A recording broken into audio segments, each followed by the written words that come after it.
दोस्तों, आज की इस पोस्ट के माध्यम से हम आपको कुछ ऐसे तरीके बताएंगे जिनसे आप धोखा खाने से खुद को बचा सकते हैं। भावनात्मक रूप से कमजोर आदमी का लोग हमेशा फायदा उठाते रहते हैं। जो भी इंसान नर्म दिल का होता है, यानी कि भावनात्मक रूप से करुणान होता है, वह अपनी करुणा बस दूसरों की सहायता तो कर देता है, लेकिन बदले में उसे हमेशा धोखा ही मिलता है। तो क्या एक इंसान को भावनात्मक नहीं होना चाहिए? क्या उसे दूसरों पर भरोसा नहीं करना चाहिए? दूसरों की सहायता नहीं करनी चाहिए? क्या करुणावान और संवेदनशील होना गुनाह है? कोई गलती है? कोई संवेदनशील आदमी दिल का बहुत अच्छा होता है। आइए जानते हैं इस कहानी के माध्यम से। उससे पहले अगर आप भी भगवान बुद्ध को दिल से मानते हैं और उनके सच्चे भक्त हैं, तो कहानी को पूरा सुने और कमेंट बॉक्स में नमो बुद्धाय अवश्य लिखें। एक बार एक युवक जंगल के वृक्ष पर मुक्के मार रहा था। वह बहुत जोर जोर से मुक्के मार रहा था। वह अपने मन का गुस्सा निकालने की कोशिश कर रहा था। शायद उसको किसी ने धोखा दिया था या फिर उसके साथ बहुत बुरा हुआ था, जिससे वह बहुत ज्यादा परेशान था। उसे कहीं भी शांति नहीं मिल रही थी। वह लगातार उस वृक्ष पर मुक्का मार रहा था, जिससे उसकी उंगलियां लहूलुहान हो चुकी थीं। उसी जंगल में एक शीतल पानी का झरना था। वहां पर एक बौद्ध भिक्षु रोज संध्या के समय स्नान करने आया करते थे। यह उनका नित्य का नियम था। आज जब वह इस रास्ते से स्नान करने के लिए उस जंगल में आए, तो उन्होंने देखा कि युवक जोर जोर से चीख रहा था और रो रहा था और लगातार उस वृक्ष पर मुक्के मारे जा रहा था। उस युवक के आसपास कोई मौजूद नहीं था। इससे उस भिक्षु को उस युवक की चिंता होने लगी। उसने सोचा कि अगर मैं इसे ऐसे ही अनदेखा करके चला जाऊं, तो कहीं यह आत्महत्या ना कर ले। ऐसे विचार आने के बाद भी वह कुछ नहीं बोले। वह लगातार उस युवक की तरफ देखे जा रहा थे। कुछ देर तक तो उस युवक ने उस भिक्षु को नजरअंदाज किया, लेकिन कुछ देर बाद उसे अजीब सा लगने लगा। उसने सोचा, ना तो यह मुझे रोक रहा है और ना ही कुछ कह रहा है। यह तो बस मुझे देखे जा रहा है। इसका क्या मतलब है? बहुत अजीब आदमी है। ऐसे ही विचार उस युवक के मन में उठने लगे। जब कुछ देर बाद भी वह भिक्षु कुछ नहीं बोला, तो युवक ने अचानक से उस भिक्षु से पूछा कि महाशय, आप अपने रास्ते क्यों नहीं चले जाते? आपको क्या मतलब? आप यहाँ रुककर मुझे देख क्यों रहे हैं? भिक्षु ने बहुत शांत स्वर में कहा कि मैं तुम्हें रोक नहीं रहा हूँ, तुमसे कुछ कह नहीं रहा हूँ, तो मुझसे तुम्हें क्या परेशानी है? मेरी तरह ही यह वृक्ष, पौधे और पक्षी, यह सब तुम्हें तो देख ही रहे हैं। जब इनसे तुम्हें कोई परेशानी नहीं है, तो मुझसे क्यों परेशानी है? यह सुनकर और युवक जोर से चीख कर बोला, मुझे सबसे परेशानी है, मैं सबसे नफरत करता हूँ। यहाँ पर सब धोखेबाज गद्दार लोग रहते हैं, कोई किसी का नहीं होता। इस दुनिया में इस तरह बोलते बोलते वह फूट फूट कर रोने लगा और रोए जा रहा था और भिक्षु उसे देखे जा रहा था। वह भिक्षु उसे चुप कराने की कोशिश भी नहीं कर रहा था। ये बात तो उस युवक को और ज्यादा अजीब लगी। अब रोना बंद करके उस युवक ने सीधे होकर उस भिक्षु से कहा, आप बहुत अजीब आदमी हैं। आपके सामने कोई इंसान रो रहा और आप उसे चुप भी नहीं करा सकते। आपके मन में बिल्कुल भी संवेदना नहीं है। बहुत अजीब और कठोर हृदय वाले साधु हैं।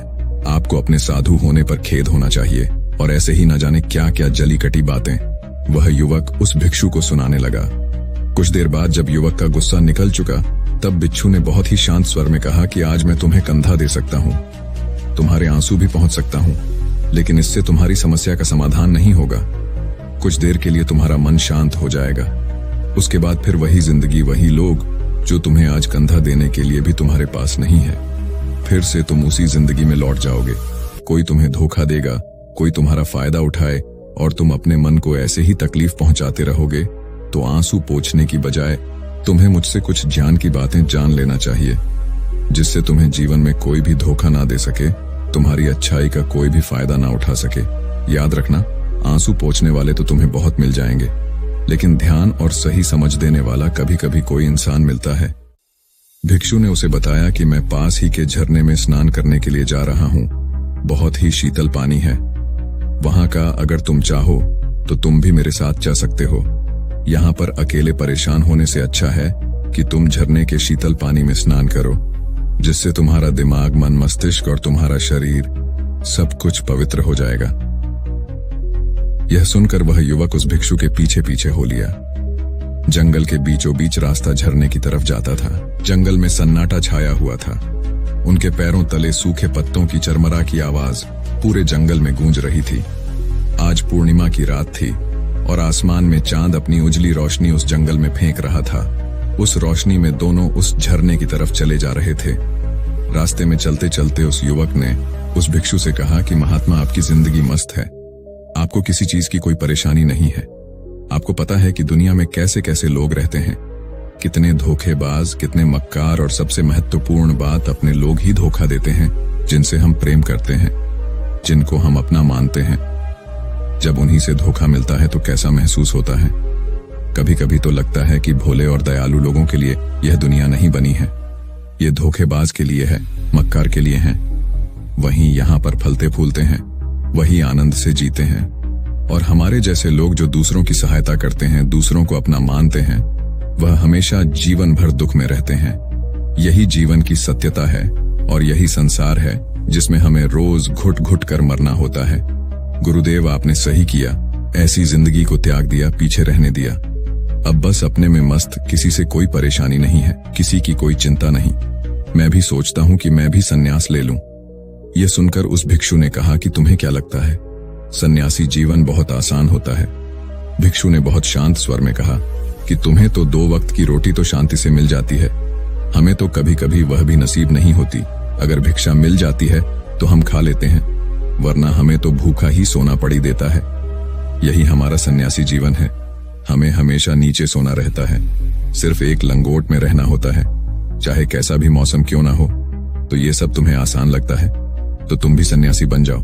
युवक ने कहा कि आप कहते तो ठीक ही है, संघर्ष तो दोनों तरफ है, सांसारिक जीवन में भी और सन्यासी जीवन में भी। वैसे सांसारिक जीवन भी अच्छा है, लेकिन तब तक जब तक घर परिवार में सुख शांति बनी रहे, धोखा ना मिले, हमारे लोग हमारा फायदा ना उठाएं, हमसे झूठ ना बोले, हमें धोखा ना दे, तब तो जीवन जीने का आनंद होता, वरना जीवन नर्क हो जाता है।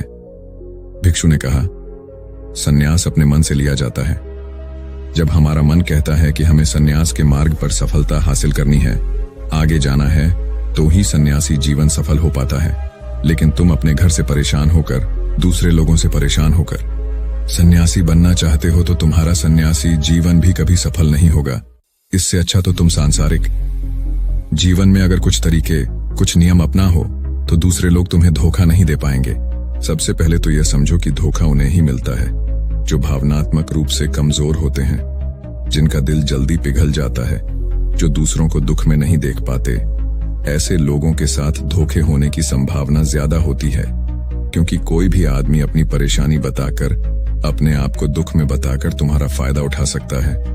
क्या पता वह झूठ बोल रहा हो, वह दुखी होने का अभिनय कर रहा हो, लेकिन आपको तो सच ही लगेगा। और उसके कुछ समय बाद आपको पता चलता है कि आपके साथ धोखा हो गया। उसके बाद आपका मन अंदर से टूट जाता है।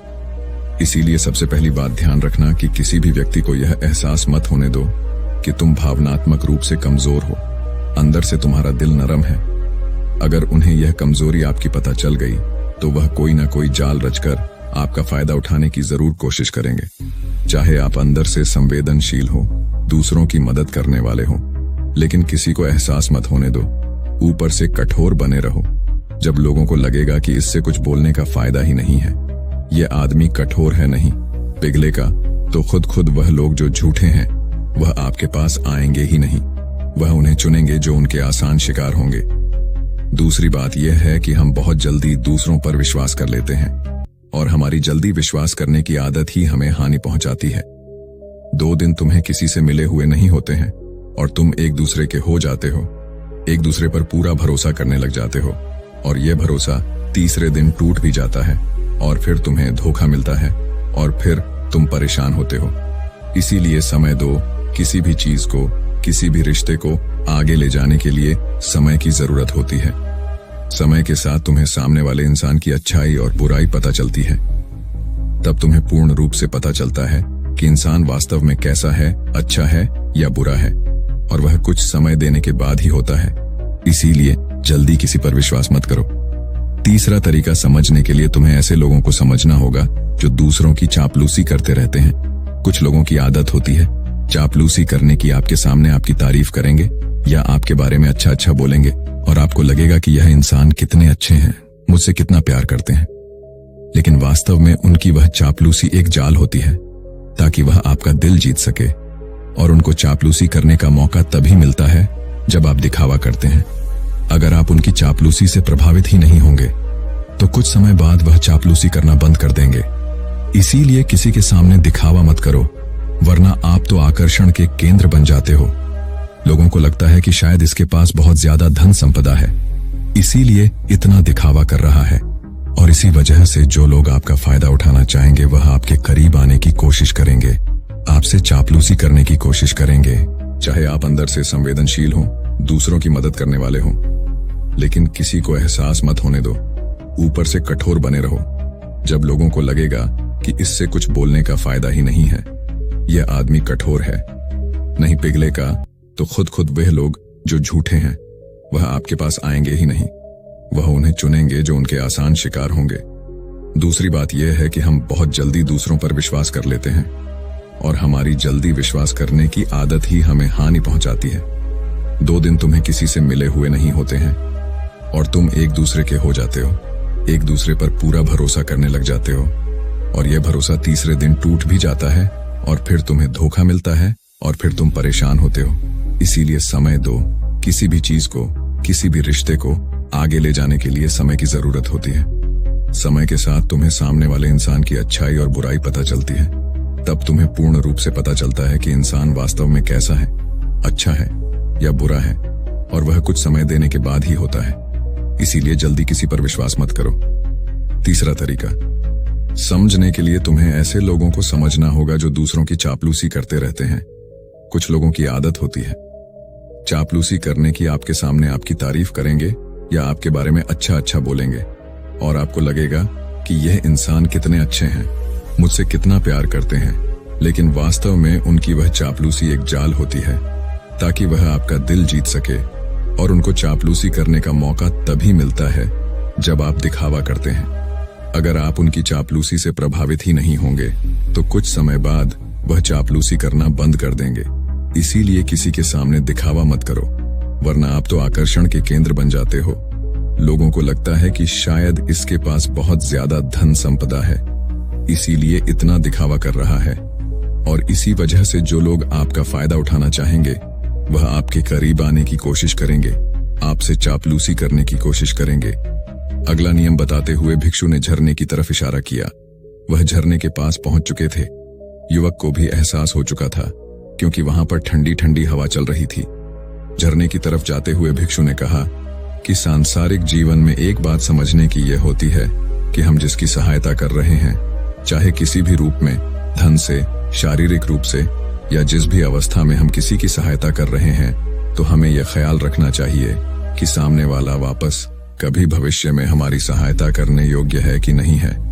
अगर किसी को पैसा उधार दे रहे हो तो यह समझो कि उसके पास आय का कोई साधन है कि नहीं है। कल भविष्य में वह तुम्हें वापस कर पाएगा कि नहीं कर पाएगा। अगर वह नहीं करेगा तो तुम्हें तकलीफ होगी, तुम्हें दुख होगा।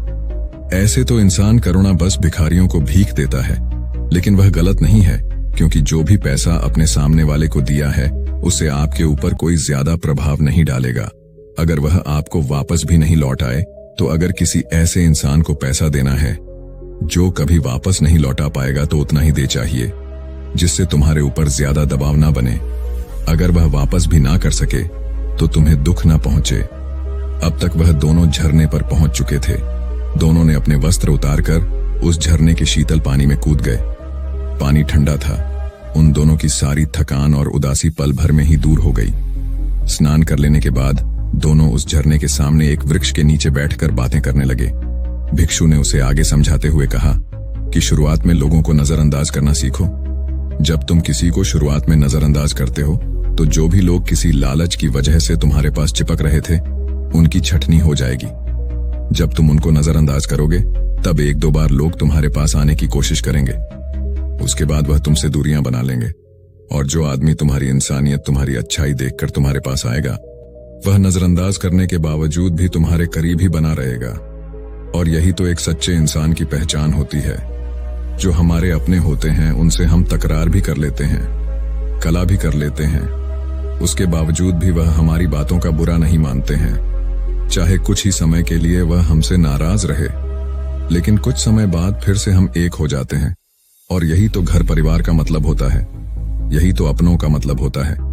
इसीलिए शुरुआत में अनजान लोगों को नजरअंदाज करना सीखो, इग्नोर करना सीखो, ताकि धोखेबाज मक्कार लोग तुम्हारे करीब ही ना आ पाए। अपने इस वार्तालाप को खत्म करते हुए भिक्षु ने अपनी आखिरी और पांचवी बात बताते हुए कहा कि यह आखिरी सीख सबसे ज्यादा महत्वपूर्ण है।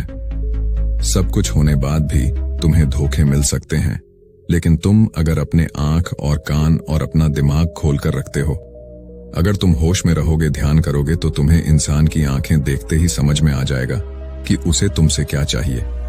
तुम उसकी इच्छा और उसका स्वभाव उसकी आंखों में ही देख सकते हो। लोगों की आंखों में, उनकी वाणी में, उनके स्वभाव में उनका सब कुछ दिखाई देता है। बस हम ही अपनी आंखें मूंह कर रहते हैं। दूसरे लोगों से जानो, उसके रिश्तेदारों से जानो, उसके परिवार वालों से जानो कि वह इंसान कैसा है, दूसरों के साथ उसका व्यवहार कैसा है, उसकी जांच करो, तब किसी पर विश्वास करो। ऐसे ही किसी पर विश्वास मत कर लेना। अगर तुम किसी के साथ लंबे समय तक भरोसा करना चाहते हो, किसी के साथ कोई संबंध बनाना चाहते हो और कोई दोस्ती करना चाहते हो या किसी की मदद करना चाहते हो, तो इन सभी परिस्थितियों के बारे में तुम्हें जरूर पता होना चाहिए कि दूसरे लोग उस इंसान के बारे में क्या सोच रखते हैं। इसके बाद तुम जीवन में कभी भी धोखा नहीं खाओगे और तुम्हें कभी भी धोखे की वजह से पछताना नहीं होगा। इसी तरह की बातें करते हुए भिक्षु और वह युवक दोनों जंगल से बाहर आ गए और अपने अपने घर को चले गए।